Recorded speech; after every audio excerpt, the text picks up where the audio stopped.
Good morning बच्चों। आज हम लोग पढ़ने वाले हैं क्लास 9 का chapter 5 fundamental unit of life cell. और आगे बात करते हैं हम सेल के बारे में कि सेल में क्या सब होता है और होता क्या है सेल, उसके बारे में भी बात करेंगे। इसके स्ट्रक्चर के बारे में, इसके प्रकार के बारे में सारा कुछ बात करेंगे इसमें। तो सबसे पहले हम लोग देखते हैं सेल का डिफिनेशन क्या होता है। सेल कहते किसको हैं? अगर हम लिखे सेल तो कहते हैं fundamental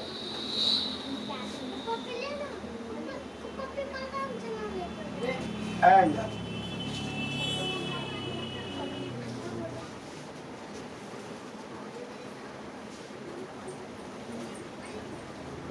structural unit is called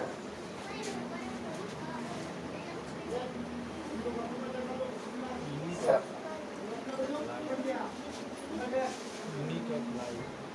Unit of life. Is called cell. Fundamental and structural unit of life is called cell. Cell किसको कहते हैं? यह जीवन की मौलिक इकाई, जीवन की मौलिक इकाई को हम सीधी बात में कहें तो कोशिका कहते हैं। हिंदी में इसको कोशिका कहा जाता है। तो सेल दो तरह का होता है। अगर देखें तो सेल के आधार पर ऑर्गेनिज्म दो तरह का होता है, यूनिसेलुलर और मल्टी सेलुलर। यूनिसेलुलर कहने का अर्थ क्या है? जो एक कोशिकीय जीव होता है हम उसे यूनिसेलुलर, जिसमें सिर्फ एक कोशिका, जो सिर्फ एक कोशिकाओं का बना हुआ होता है, उस जीव को हम क्या कहते हैं? यूनिसेलुलर। और मल्टी सेलुलर कहने का अर्थ क्या है? जो बहुत सारे कोशिकाओं से मिलकर बना होता है उसे हम मल्टी सेलुलर कहते हैं। अगर यूनिसेलुलर की बात करें तो इसमें अमीबा, पैरामीशियम, ये सब यूनिसेलुलर में आता है। मल्टी सेलुलर में मैन, काउ, डॉग, इंसेक्ट्स, ये सब मल्टी सेलुलर होता है। आगे बात करें तो सेल के जितने भी पार्ट होते हैं उसका हम यहाँ पे ब्रीफ चार्ट बना रखा है। कैसे इसको शॉर्ट नोट भी कह सकते हैं आप। तो सेल में क्या सब होता है? Part of cell. सेल में सेल वॉल होता है, सेल मेम्ब्रेन होता है, साइटोप्लाज्म होता है, न्यूक्लियोटाइड होता है, न्यूक्लियस होता है, और endoplasmic reticulum, lysosome, mitochondria, vacuoles, plastid और सेंट्रियोल्स, ये सब होता है सेल में। और हम इसका डिटेल में बात करने वाले हैं आज कि सेल में क्या सब होता है और उनके बारे में पूरा हम डिटेल में पढ़ेंगे। न्यूक्लियस वगैरह के बारे में, एंडोप्लाज्मिक रेटिकुलम के बारे में, गोल्जी अपैरेटस वगैरह के बारे में पूरा डिटेल में पढ़ेंगे। तो सबसे पहली बात कि discovery of cell, type of cell और organism, unicellular and multi cellular, इसके बारे में भी हम लोग बात करेंगे। क्या होता है ये की पॉइंट है, आप लिखना चाहें तो लिख सकते हैं। इनको करते हैं prokaryotic and eukaryotic, plant cell and animal cell, cell size, cell membrane, cell wall, diffusion and osmosis, nucleus, cytoplasm, endoplasmic reticulum, Golgi apparatus, mitochondria, ribosome, plastid, vacuoles, lysosome, इन सब के बारे में हम लोग यहाँ बात करेंगे। तो सबसे पहले प्लांट सेल और एनिमल सेल के बारे में जानते हैं। क्या होता है प्लांट सेल और क्या होता है एनिमल सेल? तो प्लांट सेल में क्या होता है क्लोरोप्लास्ट। प्लांट सेल में क्लोरोप्लास्ट होता है। और ये जो हम देख रहे हैं प्लांट सेल और एनिमल सेल, ये दोनों सेल यूकैरियोटिक, न्यूक्लियस साइज इसका क्या है? यूकैरियोटिक साइज का न्यूक्लियस है दोनों में। और उसी के बारे में हम बात कर रहे हैं। प्लांट सेल में देखे तो हैव क्लोरोप्लास्ट, इसके पास क्या होता है? क्लोरोप्लास्ट होता है और वैक्यूल्स होता है। और क्या हो रहा है? Absorb liquids, creates food by photosynthesis. Photosynthesis यानी हिंदी में कहते हैं प्रकाश संश्लेषण के माध्यम से ये अपना भोजन खुद संश्लेषित करते हैं। और इसके पास क्या होता है? Cell wall. इसके सेल में सेल वॉल होता है और वह किसका बना होता है? सेलुलोज का। किसका बना होता है? सेलुलोज का। और एनिमल सेल की बात करें तो इसमें सेल वॉल नहीं होता है और इसमें वैक्यूल्स भी नहीं होता है। Can not absorb much liquid because it has no cellulose. ये लिक्विड को ज्यादा एब्जॉर्ब नहीं करता है क्योंकि इसमें सेलुलोज नहीं होता है। Can form a variety of shapes, और इसके एनिमल सेल के बहुत सारे शेप्स होते हैं। इसमें लाइसोसोम होता है, जबकि प्लांट सेल में लाइसोसोम वगैरह नहीं होता है। आगे सेल के कुछ चित्र दिखाए गए हैं, आप देख सकते हैं। जैसे यहाँ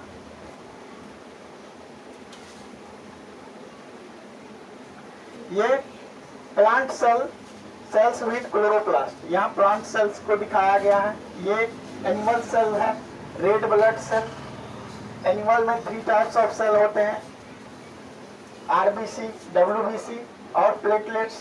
3 तरह के सेल होते हैं।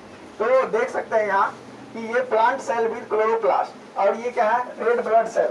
ये एनिमल सेल है, ये प्लांट सेल है। ये जो दिखाया गया है ये क्या है, क्लोरोप्लास्ट। क्या है, क्लोरोप्लास्ट। अब देखिए क्या कह रहा है, all living forms are composed of microscopic unit called as cell. क्या, ऑल लिविंग्स, जितने भी जीवित जीव है उसमें कंपाउंड माइक्रोस्कोप यूनिट सेल, जो जिसको हम एक कह सकते हैं सिंपल भाषा में, जिसको हम अपनी नग्न आंखों से नहीं देख सकते हैं, और उन्हें देखने के लिए हमें माइक्रोस्कोप की सहायता लेनी होती है। उन्हें हम क्या कहते हैं, सेल कहते हैं। यानी सूक्ष्मदर्शी की जरूरत पड़ती है, उनको हम क्या कहते हैं, सेल कहते हैं। उसके यूनिट को देखने के लिए हमें सूक्ष्मदर्शी की आवश्यकता पड़ती है, उसको हम क्या कहते हैं, सेल कहते हैं। A cell is the basic structure and fundamental unit of all life forms. सभी जीवों का आधारभूत मौलिक कह सकते हैं इकाई, स्ट्रक्चर क्रियात्मक इकाई कह सकते हैं इसको, कि सभी जीव इन्हीं के कारण क्या होते हैं, बने होते हैं, इन्हीं से बने होते हैं। यानी सभी जीवों का स्ट्रक्चरल और फंडामेंटल यूनिट होता है ये सेल। ठीक, अब आगे देखिए तीसरा पॉइंट देखिए इसके बारे में, सेल के बारे में। Study of structure and composition of cell is called as cytology. जिस सब्जेक्ट में हम सेल के बारे में पढ़ते हैं उसे हम क्या कहते हैं, साइटोलॉजी। जिस सब्जेक्ट में हम लोग सेल के बारे में अध्ययन करते हैं उसे हम क्या कहते हैं, साइटोलॉजी कहते हैं। अब इसके बाद है, cell was first absorbed by Robert Hooke in a bed called slide in the year 6065। कहने का मतलब क्या है कि पहली बार मृत कोशिका में, कॉर्क की मृत कोशिकाओं में किसने देखा था, रॉबर्ट हुक ने 1665 ईस्वी में सेल को देखा था। कॉर्क की मृत कोशिकाओं में किसने देखा था, सालिका, यानी कह सकते हैं उसकी छाल कॉर्क की छाल में पहली बार किसने देखा था, रॉबर्ट हुक ने। वो भी मरे हुए सेल को देखा था, कब, 1665 ईस्वी में। First living cell was discovered by Antonie van Leeuwenhoek. Antonie van Leeuwenhoek मतलब फर्स्ट बार लिविंग सेल को किसने देखा था, एंटोनी वैन ल्यूमेनो। कहा जाता है कि तालाब के पानी में पहली बार इसको दिखा था क्या, जीवित सेल, और उसका नाम दिया था एनिमल क्यूल्स। फिर बाद में उसका नाम सेल पड़ा। Consistency differs under different condition, it exist in sol gel state. यानी कहने का अर्थ क्या है कि कोशिका में जीव द्रव जो होता है वह जल की अवस्था में होता है, प्लाज्मा अवस्था कह सकते हैं आप, तो उस अवस्था में, हाँ, लिक्विड फॉर्म में होता है। अब देखिए next, protoplasm is an aggregate of various chemicals such as water, iron, salt and other organic molecules like protein, carbohydrate, fats, nucleic acid, vitamins etc. यानी कहने का अर्थ क्या है, प्रोटोप्लाज्म जो होता है वो बहुत सारे केमिकलों से मिलकर बना होता है, जैसे salt, ions, molecules, protein, carbohydrate, fats, nucleus, इन सब का बना होता है। इस पॉइंट को नोट कर लीजिए कि प्रोटोप्लाज्म किस चीज से बना होता है। अब इसके बाद आता है सेल थ्योरी, जिसको हिंदी में कहते हैं कोशिकीय सिद्धांत, और इसको दो बायोलॉजिस्ट ने दिया था जिसका नाम सेल्डन एंड स्वान था। सेल्डन एंड स्वान ने सेल थ्योरी को दिया। तो सेल थ्योरी के अनुसार अगर देखें तो ऑल प्लांट और एनिमल्स, जितने भी कंपोज्ड ऑफ सेल, सभी जीव, प्लांट हो चाहे जानवर हो, जंतु हो, वो क्या किससे बने होते हैं? कोशिकाओं के बने होते हैं। सभी जीव किससे बने होते हैं? कोशिकाओं के बने होते हैं। Cell is the basic unit of life, यानी इन दोनों का कहना था कि जो हम कोशिका बनता है वह पूर्व कोशिकाओं का ही आगे कोशिका बनता है। इनका कहना था सेल्डन एंड स्वान। और कह रहा all cell arise from pre existing cell. क्या कह रहा ये पहला। दूसरा क्या कह रहा? Cell is the basic unit. सभी जीव किसका बना होता है? कोशिकाओं का।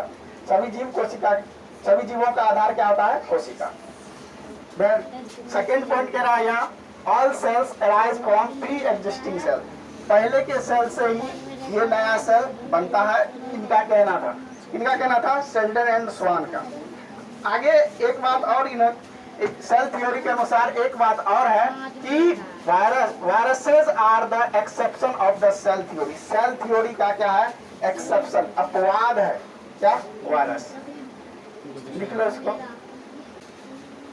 आगे देखते हैं। यहाँ पे हम लोग देख रहे हैं types of cell and organism को।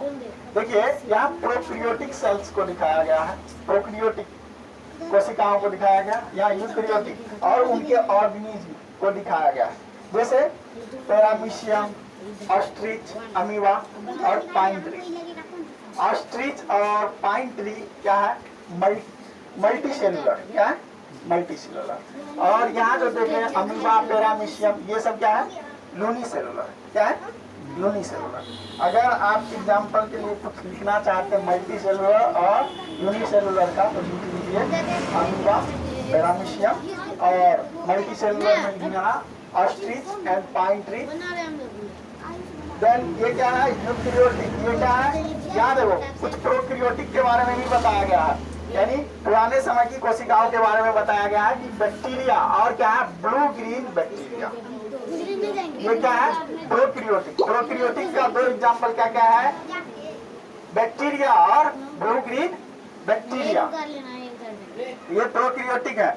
ये जो दिख रहा है आपको, ये क्या है? Eukaryotic. One of the basic numbers of cell. देखो यहाँ दिखाया गया है कैरेक्टरिस्टिक, इनके कैरेक्टर के बारे में, यूनिसेलुलर और मल्टी सेलुलर के ऑर्गेनिज्म। जैसे इसमें सेल मेम्ब्रेन, यूनिसेलुलर में कैसा होता है? सिंगल होता है। कैसा होता है? सिंगल। हाँ, सेल नंबर सिंगल सेल में होता है। सेल नंबर क्या होता है? ये क्या? सेल नंबर दिखाया गया है पहला। कैरेक्टरिस्टिक में क्या है? Cell number. सेल नंबर यानी यूनिसेलुलर क्या होता है? एक कोशिका का होता है, और मल्टी सेलुलर बहुत सारे कोशिका, एक से अधिक कोशिकाओं का होता है। अब फंक्शन की बात करें तो all function are preformed by single cell. क्या होता है? ऑल फंक्शन, इसका पूरा फंक्शन क्या होता है? प्री फॉर्मेड होता है। जबकि इसमें देखिए different cell perform different specific function, मतलब इसमें एक ही कोशिका जो होता है सभी फंक्शन करता है। इसका एक कोशिका क्या करता है? सभी कार्य करता है। लेकिन यहाँ अलग अलग कार्य के लिए अलग अलग कोशिका है। डिवीजन ऑफ लेब्यूल क्या कह रहा है? Not performed. यहाँ cell specific to perform different functions. यहाँ इसमें कोई अलग फंक्शन नहीं होता, इसमें अलग अलग फंक्शंस के लिए अलग अलग सेल्स होते हैं। ये बात हमने बता दिया। अब रिप्रोडक्शन की बात करें तो यूनिसेलुलर में एक ही कोशिका जो है रिप्रोडक्शन के लिए जिम्मेवार होता है, जबकि मल्टी सेलुलर में क्या होते हैं? सेल, अलग अलग सेल रिप्रोडक्शन में भाग लेते हैं। स्पेशलाइज्ड सेल होता है किसमें? रिप्रोडक्शन के लिए। अगर देखें तो रिप्रोडक्शन के लिए स्पेशलाइज्ड सेल होता है। Germ cell take a part in reproduction. Reproduction के लिए मल्टी सेलुलर में एक स्पेशल सेल होता है जिसे जर्म सेल कहते हैं, जो कि रिप्रोडक्शन में क्या लेता है? भाग लेता है। जबकि इधर reproduction involves the same cell, यानी एक कोशिका, जो कोशिका सभी कार्य करता है वही कोशिका क्या करता है, इसमें रिप्रोडक्शन में भाग लेता है, इसके रिप्रोडक्शन। अगर देखें यूनिसेलुलर का जो लाइफ स्पेन है वो शॉर्ट होता है, जबकि मल्टी सेलुलर का क्या होता है, लॉन्ग होता है।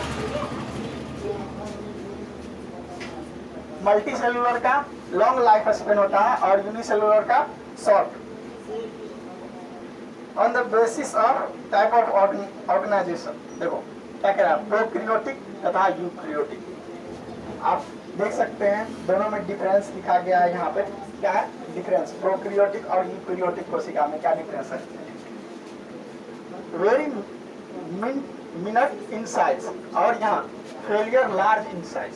क्या होता है, ये छोटा होता है साइज में, ये क्या होता है, बड़ा होता है। दूसरा न्यूक्लियर रीजन, यानी nuclear not surrounded by nuclear membrane. इसमें न्यूक्लियस में कोई न्यूक्लियर, सीधे बात कहे तो इसमें न्यूक्लियाइड होता है, न्यूक्लियस नहीं होता है। क्या होता है, न्यूक्लियाइड। अगर बोले हिंदी में तो केंद्रक होता है और इसमें कोई न्यूक्लियर मेम्ब्रेन भी नहीं होता। जबकि प्रोकैरियोटिक में यानी यूकैरियोटिक में क्या होता है, न्यूक्लियर मटेरियल सराउंडिंग बाय और न्यूक्लियर मेम्ब्रेन, और इसमें जो है संपूर्ण न्यूक्लियस होता है, इसे केंद्रक कहते हैं।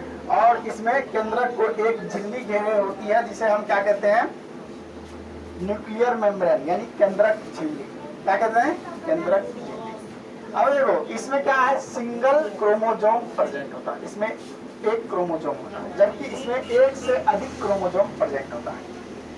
इसमें बात करें न्यूक्लियस एब्सेंट होता है और इसमें न्यूक्लियस प्रेजेंट होता है। उसके बाद membrane bound cell organelle are absent. इसमें क्या होता है, membrane bound cell organ, bound cell organ क्या होता है, इसमें एब्सेंट होता है, जबकि इसमें क्या होगा, membrane bound cell organelles are present, इसमें प्रेजेंट होता है। अब बात करें सेल डिवीजन की, तो इसमें फ्यूजन और बडिंग द्वारा सेल डिवीजन होता है। इसमें क्या होता है, फ्यूजन और बडिंग। और इसमें क्या होता है, माइटोसिस और मियोसिस। इसमें क्या होता है, माइटोसिस और मियोसिस द्वारा क्या होता है, सेल डिवीजन होता है। इसमें फ्यूजन और बडिंग यानी उभार और क्या करता है, द्विखंडन विभाजन, ऐसा आता है। हिंदी में बोले तो द्विखंडन और क्या, उभार। और उसमें क्या आता है, माइटोसिस और मियोसिस द्वारा। ध्यान देखो,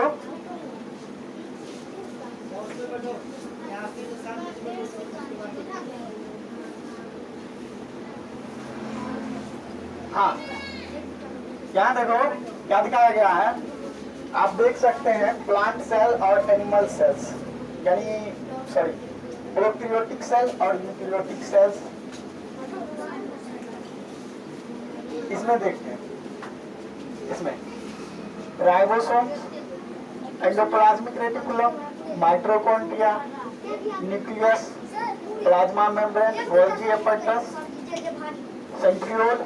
इसमें देखिए ribosome, nucleus, endoplasmic reticulum, Golgi apparatus, mitochondria, plasma membrane, cell wall और क्या, क्लोरोप्लास्ट, वेस्क्यूल्स, न्यूक्लियस। ये सेल का चित्र है, आप देख सकते हैं। इस सेल में सब कुछ दर्शाया गया है, कैसे कैसे। ये वाला पार्ट जो देख रहे हैं ये क्या है, राइबोसोम। ये जो देख रहे हैं इसको क्या कहते हैं, एंडोप्लाज्मिक रेटिकुलम।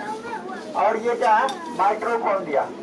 ये जो दिख रहा है ये स्ट्रक्चर, थैलीनुमा स्ट्रक्चर दिख रहा है, तो वो क्या है, क्या माइटोकॉन्ड्रिया। और ये न्यूक्लियस, ये रहा न्यूक्लियस, क्या न्यूक्लियस। उसके बाद ये प्लाज्मा मेम्ब्रेन, ठीक है, प्लाज्मा मेम्ब्रेन जो इसको घेर रखी है। उसके बाद गोल्गी एपर्टस, इसको गोल्गी एपर्टस, और ये सेंट्रियोल। इसमें देखिए नहीं है रेक्यूल्स, क्या इसमें रेक्यूल्स, इसमें क्या है, रेक्यूल्स है, बड़ा बड़ा रेक्यूल्स है इसका, इसमें छोटा छोटा रेक्यूल्स है। देखो रेक्यूल्स का भी डिफरेंस है इसमें। चलो अब बात करते हैं आगे सेल सेप की। तो देखो सेल शेप क्या कह रहा है, cell are variable shape and size. Cell अलग अलग आकृति और अलग अलग आकार के होते हैं। Their shape is according to the function, उसके फंक्शन के अनुसार उनका आकार और साइज होता है। क्या होता है, उनका आकार और साइज जो होता है उनके फंक्शन के अनुसार। Generally cell are spherical but they may be elongated, nerve cell, branched, pigmented, उसके बाद क्या डिस्कोलाइडल, उसके बाद स्पेंडल सेल, मसल सेल। मतलब सभी के शेप को देखिए, अगर देखिए इसमें क्या गया क्या इलोंगेटेड जो होता है नर्व सेल, नर्व सेल सबसे लंबी सेल क्या है, नर्व सेल। उसके बाद क्या है ब्रांचेड जो होता है, पिगमेंटेड सेल ब्रांचेड होता है। और क्या डिस्कोलाइडल सेल, मतलब डिस्क लाइक जो होता है आरबीसी से होता है। आरबीसी के साथ है डिस्क लाइक सेल क्या होता है आरबीसी। स्पेंडल सेल में क्या होता है मसल सेल। देखो सेल्स को, यहाँ देखो आराम से देख सकते हैं सेल्स को। देखिए सिग्मोइड एपिथेलियल क्या है, स्फेरिकल इन शेप में है कि नहीं। उसके बाद वहाँ स्लिटेड एपिथेलियल, यहाँ ग्लोमुलर सेल, इसको देख सकते हैं, मसल्स फाइबर वगैरह, ठीक है, एस्पिरेटेड मसल्स फाइबर। उसके बाद यहाँ देखो कार्टिलेज सेल, डेंड्राइट, उसके बाद bone cell, red blood cell, white blood cell. उसके बाद यहाँ देखो नर्व सेल, ये nerve cell with axon dendrites. ये क्या रहा है, लॉन्ग होता है, लंबा होता है। अब देखो क्या कह रहा है, different kind of cell found in the human body. Human body के अलग अलग सेल हैं जो कि उनके शरीर में पाया जाता है। ह्यूमन बॉडी के शरीर में अलग अलग तरह के सेल जो पाए जाते हैं उनके चित्र थे वहां पे ऊपर में आपने जो देखा। अब देखो सेल साइज, सेल साइज क्या होता है, size of cell is variable depending upon the type of organism. Some are microscopic while some are visible with naked eye. Their size may vary from 0.2 mm to 18 centimetre. यानी अगर हम बात करें कोशिका के साइज का, तो कोशिका का साइज क्या होता है 0.2 mm से लेकर 18 सेंटीमीटर तक का होता है। और साइज किस पे वेरिएबल करता है, ऑर्गेनिज्म पे। जैसा ऑर्गेनिज्म होगा उनके सेल का साइज वैसा होगा, ठीक है। कुछ सेल हम आप नेकेड आई से देख सकते हैं, मतलब नग्न आंखों से देख सकते हैं, लेकिन कुछ सेल को देखने के लिए हमें क्या पड़ेगी, माइक्रोस्कोप यानी सूक्ष्मदर्शी की जरूरत पड़ेगी। जैसे आरबीसी सेल वगैरह को हम किसमें देखते हैं, माइक्रोस्कोप। नेक्स्ट क्या कह रहा है, size of a typical cell in a multicellular organism range from कितना 20 to 30 mm। कितने का होता है, मल्टी सेलुलर ऑर्गेनिज्म में सेल रेंज देखे, साइज टाइपिकल सेल का रेंज देखे तो क्या होता है 20 से 30 mm का होता है। देखो सबसे बड़ा सेल किसका होता है, लार्जेस्ट सेल जो होता है वो ऑस्ट्रिच एग, यानी 15 सेंटीमीटर इन डायमीटर और with cell and 18 centimetre in diameter without cell. मतलब क्या होता है, इसकी लंबाई जो होती है सेल की 15 सेंटीमीटर और चौड़ाई कितनी होती है 8 सेंटीमीटर। समझ में आ रहा, इसके ऑस्ट्रिच के अंडे का आकार जो होता है 15 सेंटीमीटर लंबा और 8 सेंटीमीटर चौड़ा होता है। और यह सबसे बड़ी सेल मानी जाती है ऑस्ट्रिच की सेल। उसके बाद क्या कह रहा है, the longest cell is nerve cell. Nerve cell सबसे लंबी सेल होती है, 1 मीटर अप टू 1 मीटर और मोर, इससे भी लंबी हो सकती है, 1 मीटर से भी। और स्मॉलेस्ट सेल सो फार नॉन RPPLOS यानी माइक्रोप्लाज्मा का जो होता है 0.1 mm इन डायमीटर।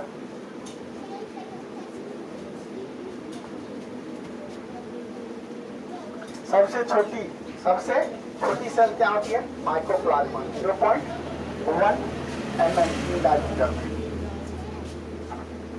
और ह्यूमन एग्स जो होते हैं 0.1 mm in diameter. Human eggs कितने के होते हैं? 0.1 mm। अब बात करेंगे कंपोनेंट ऑफ सेल की, तो हम कल इसके बारे में कंपोनेंट ऑफ सेल के बारे में बात करेंगे। इसके बारे में कंपोनेंट ऑफ सेल के बारे में हम लोग कल बात करेंगे। आज यहाँ तक